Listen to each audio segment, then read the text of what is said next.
ಆದಿಲಕ್ಷ್ಮಿ ಪುರಾಣದ ಆದಿ ಕ್ಯಾರೆಕ್ಟರ್ ಅಂದ್ರೆ ಮದ್ವೆ ಆಗಿ ಎಲ್ಲ ಹುಡುಗಿರು ಕಾಲೇಜ್ಗೆ ಹೋಗೋದು ಕಾಮನ್. ಆದ್ರೆ ಮದ್ವೆ ಆಗಿ ಕಾಲೇಜ್ಗೆ ಹೋಗ್ತಿರೋದು ಆದಿ ಕ್ಯಾರೆಕ್ಟರ್. ಸೊ ಒಂದು ಸ್ಪೆಷಲ್ ಒಂದು ಪಾತ್ರ ಇದು. ಸೊ ಮದ್ವೆ ಆಗಿ ನೀವು ಕಾಲೇಜ್ಗೆ ಹೋಗ್ತಿರೋದು ಯಾರಿಗೂ ಗೊತ್ತಿಲ್ಲ. ಈ ಬಗ್ಗೆ ನಿಮ್ಮ ಒಂದು ಅನಿಸಿಕೆ ಏನು? ಎಷ್ಟು ಟಫ್ ಆಗಿದೆ ಈ ಒಂದು ಕ್ಯಾರೆಕ್ಟರ್? ಹೌದು. ಅಂದ್ರೆ ಯೂಶಲಿ ಮದುವೆ ಆಗಿರೋ ಹುಡುಗಿರು ಕಾಲೇಜಿಗೆ ಬರ್ತಾರೆ. ಮದುವೆ ಆಗಿರೋ ಹುಡುಗರು ಕಾಲೇಜಿಗೆ ಬರೋದು ತುಂಬ ರೇರು. ಸೊ ಆ ಥರ ಒಂದು ಸಿಚುವೇಶನ್ ನನ್ನ ಲೈಫಲ್ಲಿ ಬಂದಿದೆ. ಅದು ತುಂಬ ಕಷ್ಟ. ಅದನ್ನ ಫ್ರೆಂಡ್ಸ್ಗೆ ಗೊತ್ತಾಗ್ದಂಗೆ ಮೇಂಟೈನ್ ಮಾಡೋದು ಇನ್ನೂ ಕಷ್ಟ. ಯಾಕಂದರೆ ರಾಕ್ ಸ್ಟಾರ್ ಅಂತ ಹವಾ ಇದೆ ಕಾಲೇಜಲ್ಲಿ. ಎಲ್ಲರೂ ಆದಿ ಅಂದರೆ ಆದಿ ಅಂದರೆ ಹಂಗೆ ಹಿಂಗೆ ಅಂತ ನೋಡ್ತಾರೆ. ಈಗ ಮದುವೆ ಆಗೋಗಿದೆ ಆದಿಗೆ ಅಂತ ಅಂದರೆ ಎಲ್ಲ ಹಿಂಗೆ ಬಿದ್ದೋಗ್ಬಿಡುತ್ತೆ. ಅದಕ್ಕೆ ಅದನ್ನ ಮುಚ್ಚಿಡಕ್ಕೆ ತುಂಬ ಟ್ರೈ ಮಾಡ್ತಾ ಇದ್ದೀನಿ, ಕಷ್ಟಪಡ್ತಾ ಇದ್ದೀನಿ. ಓಕೆ.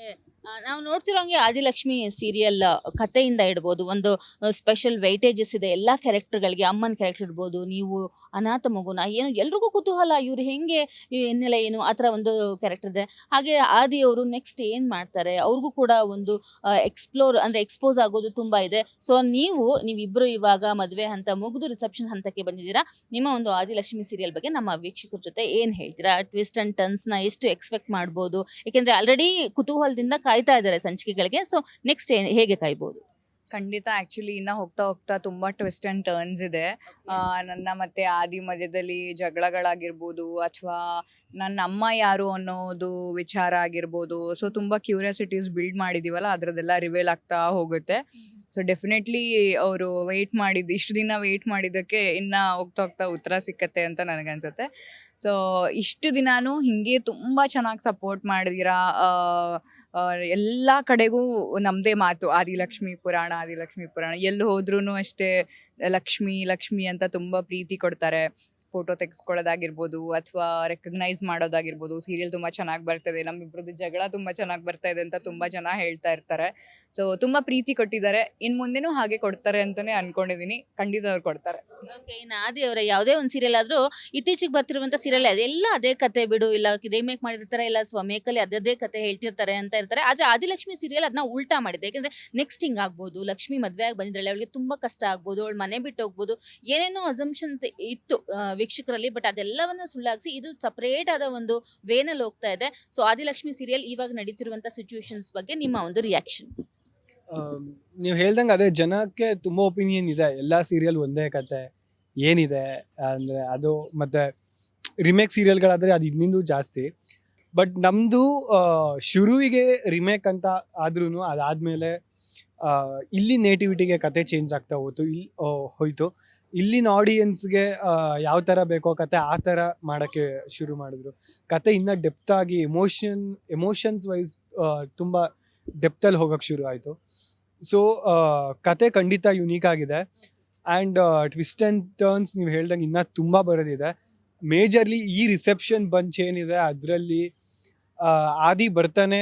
ಈಗ ಎಲ್ರಿಗೂ ನನ್ನ ಮನಸ್ಸಲ್ಲಿ ಇರೋದು ಹೇಳಬೇಕು, ನನಗೆ ಈ ಮದುವೆ ಇಷ್ಟ ಇಲ್ಲ, ನಾನು ಲಕ್ಷ್ಮಿಯಿಂದ ದೂರ ಆಗಬೇಕು ಅನ್ನೋದನ್ನ ಲಕ್ಷ್ಮಿ ಮನೆಯವ್ರಿಗೆ, ನಮ್ಮ ಮನೆಯವ್ರಿಗೆ ಎಲ್ಲ ಹೇಳಲೇಬೇಕು ಅಂತ ಡಿಸೈಡ್ ಮಾಡ್ಕೊಂಡು ಬಂದಿದ್ದಾನೆ. ಆ್ಯಂಡ್ ಅಮೃತ ಕೂಡ ಸಂಜೀವ್ ಹತ್ರ ಡಿವೋರ್ಸ್ ಕೇಳಬೇಕು ಅನ್ನೋ ಡಿಸಿಷನಲ್ಲಿ ಬಂದಿದ್ದಾಳೆ. ಸೊ ಇದೆರಡರಲ್ಲಿ ಏನಾಗುತ್ತೆ ಅನ್ನೋ ಕುತೂಹಲ ನಮಗೂ ಇದೆ. ನೀವು ಅದೇ ಕುತೂಹಲ ಇಟ್ಕೊಂಡು ಮಿಸ್ ಮಾಡದೆ ನೋಡಿ. ಇನ್ನು ಆದಿಲಕ್ಷ್ಮಿ ಸೀರಿಯಲ್ ಇಷ್ಟು ದಿನ ಒಬ್ಬರು ಡೈರೆಕ್ಟರ್ ಇದ್ರು. ಇವಾಗ ಕರ್ನಾಟಕದ ಮನೆ ಮಾತಾಗಿರುವಂತಹ ಖ್ಯಾತ ನಿರ್ಮಾಪಕರು, ನಿರ್ದೇಶಕರಾಗಿರುವಂತಹ ಆರೂರ್ ಜಗದೀಶ್ ಅವರು ಸಾರಥ್ಯವನ್ನ ವಹಿಸಿದ್ದಾರೆ. ಈ ಬಗ್ಗೆ ಏನ್ ಅನಿಸ್ತಿದೆ ನಿಮ್ಗೆ? ಈ ಹಿಂದೆ ಕೆಲಸ ಮಾಡಿದ್ರ ಭಯ ಇದೆಯಾ ಅಥವಾ ಖುಷಿ ಇದೆಯಾ? ಏನ್ ಅನಿಸ್ತಾ ಇದೆ ಈ ಹೊಸ ಡೈರೆಕ್ಟರ್ ಆರೂರ್ ಜಗದೀಶ್ ಅವ್ರ ಬಗ್ಗೆ? ಜಗದೀಶ್ ಸರ್ ಜೊತೆಗೆ ನಾನು ಕೆಲಸ ಮಾಡಿಲ್ಲ, ಬಟ್ ತುಂಬ ಕೇಳಿದ್ದೀನಿ. ಕೆಲಸ ಮಾಡಿರೋರು ಹೇಳಿರೋದನ್ನ ತುಂಬ ಕೇಳಿದ್ದೀನಿ. ಅವರು ಕತೆಗೆ ತುಂಬ ಒತ್ತು ಕೊಡ್ತಾರೆ ಅಂತಲೂ ಕೇಳಿದ್ದೀನಿ. ಆಮೇಲೆ ಪಾತ್ರಗಳನ್ನ, ಪ್ರತಿಯೊಂದು ಪಾತ್ರಕ್ಕೂ ತುಂಬ ಇಂಪಾರ್ಟೆನ್ಸ್ ಕೊಡ್ತಾರೆ ಅನ್ನೋದ್ರ ಬಗ್ಗೆನೂ ತುಂಬ ಕೇಳಿದ್ದೀನಿ. ಸೊ ಬಹುಶಃ ಅವರು ಹೇಳಿರೋ ಪ್ರಕಾರ ಅದೇ ಥರನೇ ಮಾಡ್ತಾರೆ. ನಮ್ಮೆಲ್ಲರ ಪಾತ್ರ ಇನ್ನೂ ಹೆಚ್ಚು ಚೆನ್ನಾಗಿ ಕಾಣಿಸ್ಕೊಳ್ಳೋಕ್ಕೆ ಅವ್ರು ಹೆಲ್ಪ್ ಮಾಡ್ತಾರೆ ಅಂತ ಅಂದ್ಕೊಂಡಿದ್ದೀನಿ. ಆ್ಯಂಡ್ ಅವ್ರ ಜೊತೆ ಕೆಲಸ ಮಾಡೋದಕ್ಕೆ ನಾವು ಲಕ್ಕಿ ಕೂಡ ಹೌದು, ಬಿಕಾಸ್ ಇಲ್ಲಿ ತನಕ ವರ್ಕ್ ಮಾಡಿಲ್ಲ. ಸೊ ಈಗ ಒಂದು ಅವಕಾಶ ಸಿಕ್ಕಿದೆ, ವಿ ಆರ್ ಬ್ಲೆಸ್ಡ್. ಓಕೆ. ನಿಮಗೂ ಅದೇ ಕ್ವಶನ್, ಯಾವುದೇ ಒಂದು ಪಾತ್ರನಾದ್ರೂ ಅವರು ಒಂದು ಸಣ್ಣ ಪಾತ್ರನೂ ಕೂಡ ತುಂಬಾ ಇಂಪ್ಯಾಕ್ಟ್ ಆಗೋ ರೀತಿ ತೋರಿಸೋದ್ರಲ್ಲಿ ಆರೂರ್ ಜಗದೀಶ್ ಅವರು ಎತ್ತಿದ ಕೈ. ಸೊ ಅವರ ಒಂದು ಗರಡಿಯಲ್ಲಿ ಈಗ ನೀವು ಬಂದಿದ್ದೀರಾ. ಸೊ ನಿಮ್ಮ ಒಂದು ಎಷ್ಟು ಖುಷಿ ಇದೆ, ಏನ್ ರಿಯಾಕ್ಷನ್ ಇದೆ ಇದ್ರ ಬಗ್ಗೆ? ಅದೇ ಲಕ್ಷ್ಮಿ ಅವ್ರು ಹೇಳ್ದಂಗೆ probably we are lucky. Aroor Jagadish ಸರ್ಗೆ ನಮ್ಮ ಪ್ರಾಜೆಕ್ಟ್ ಹೋಗಿರೋದು. ಆ್ಯಂಡ್ ಖಂಡಿತ ತುಂಬಾ ಎಕ್ಸೈಟ್ ಆಗಿದ್ವಿ ಅವ್ರ ಜೊತೆ ವರ್ಕ್ ಮಾಡೋದಕ್ಕೆ. ಸೊ ಇವತ್ತು ಬೆಳಗ್ಗೆ ಆ್ಯಕ್ಚುಲಿ ತುಂಬ ನರ್ವಸ್ ಆಗಿ ಬಂದಿದ್ವಿ. ಅಂದರೆ ಅಷ್ಟು ದೊಡ್ಡ ಡೈರೆಕ್ಟರ್, ಇಷ್ಟು ದೊಡ್ಡ ಪ್ರೊಡಕ್ಷನ್, ಸೊ ಅಷ್ಟು ನರ್ವಸ್ ಆಗಿ ಬಂದಿದ್ವಿ ಫಸ್ಟ್ ಡೇ ನಮಗೆ. ಸೊ ಬಟ್ ತುಂಬ ಕಂಫರ್ಟೇಬಲ್ ಆಗಿ ಬೆಳಗ್ಗೆ ಎಲ್ಲರೂ ಖುಷಿಯಾಗಿ ಮಾತಾಡಿಸ್ಕೊಂಡು ತುಂಬ ಚೆನ್ನಾಗಿ ಬೆಳಗ್ಗೆಯಿಂದ ಸೀನ್ಸ್ಗಳೆಲ್ಲ ಹೋಗ್ತಾ ಇದೆ. ಸೊ ಈ ಜರ್ನಿ ಖಂಡಿತ ನಮ್ಮ ಪ್ರಾಜೆಕ್ಟ್ ಮೇಲೆ ಖಂಡಿತ ಇಂಪ್ಯಾಕ್ಟ್ ಮಾಡುತ್ತೆ. ಆ್ಯಂಡ್ ಲಕ್ಷ್ಮಿ ಅವ್ರು ಹೇಳ್ದಂಗೆ ಎಲ್ಲ ಕ್ಯಾರೆಕ್ಟರ್ಸ್ ನಮ್ಮಲ್ಲಿ 35 ಜನಕ್ಕಿಂತ ಜಾಸ್ತಿ ಆರ್ಟಿಸ್ಟ್ಗಳಿದ್ದಾರೆ.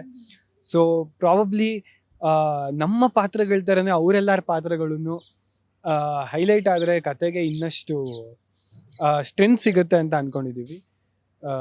ಸೊ ನಾವು we are looking forward sir ಏನು ಮಾಡ್ತಾರೆ ಅಂತ ನಾವು ಎಕ್ಸೈಟೆಡ್ ಆಗಿ ವೆಯ್ಟ್ ಮಾಡ್ತಾ ಇದ್ದೀವಿ. ಎನಿವೆ ಆದಿಲಕ್ಷ್ಮಿ ಸೀರಿಯಲ್ ಅಲ್ಲಿ ನೀವಿಬ್ರು ಇಷ್ಟ ಇಲ್ದೇನೆ ಮದ್ವೆ ಆಗಿ ಇವಾಗ ಇಷ್ಟ ಇಲ್ದೇನೆ ರಿಸೆಪ್ಷನ್ ಕೂಡ ನಡೀತಾ ಇದೆ. ಸೊ ದೂರ ಆಗ್ಬೇಕು ಅಂತ ಇಬ್ರು ಅನ್ಕೊಂಡಿದ್ರೆ ಖಂಡಿತ ಡೈರೆಕ್ಟರ್ ನಿಮ್ನ ದೂರ ಮಾಡೋಕ್ ಚಾನ್ಸೇ ಇಲ್ಲ ಅನ್ನೋದು ಈ ಪ್ರೇಕ್ಷಕರಿಗೂ ಗೊತ್ತು, ನಮಗೂ ಗೊತ್ತು. ಸೊ ನಿಮ್ಮ ಕೋಳಿ ಜಗಳ, ನಿಮ್ಮ ಎಂಟರ್ಟೈನ್ಮೆಂಟ್ ನಮ್ಮ ವೀಕ್ಷಕರಿಗೆ ಹೀಗೆ ಸಿಗ್ತಾ ಇರ್ಲಿ. Thank you so much. ನಮ್ಮ ಗ್ಯಾರಂಟಿ ನ್ಯೂಸ್ ಜೊತೆ ಇಬ್ರು ಮಾತಾಡಿದ್ರೆ thank you so much. Thank you so much.